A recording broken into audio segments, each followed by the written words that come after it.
சங்கீதம் 21.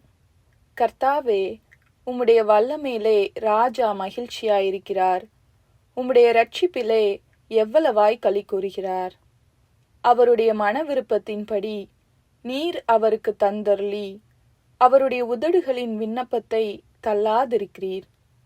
உத்தம ஆசீர்வாதங்களோடு நீர் அவருக்கு எதிர்கொண்டு வந்து அவர் சிரசில் பொற்கிரீடம் தரிப்பிக்கிறீர். அவர் உம்மிடத்தில் ஆயுசை கேட்டார். நீர் அவருக்கு என்றென்றைக்குமுள்ள தீர்க்காயுசை அளித்தீர். உமது இரட்சிப்பினால் அவர் மகிமை பெரிதாயிருக்கிறது. மேன்மையையும் மகத்துவத்தையும் அவருக்கு அருளினீர். அவரை நித்திய ஆசீர்வாதங்களுள்ளவராக்குகிறீர். அவரை உம்முடைய சமூகத்தின் மகிழ்ச்சியினால் பூரிப்பாக்குகிறீர். ராஜா கர்த்தர் மேல் நம்பிக்கையாயிருக்கிறார்.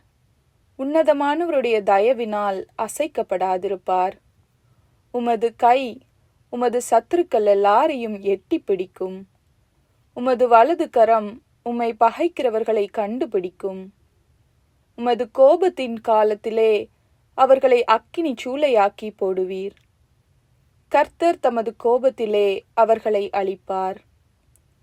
அக்கினி அவர்களை பட்சிக்கும். அவர்கள் கனியை பூமியில் இராதபடி நீர் அழித்து, அவர்கள் சந்ததியை மனுபுத்திரரில் இராதபடி ஒழிய பண்ணுவீர்.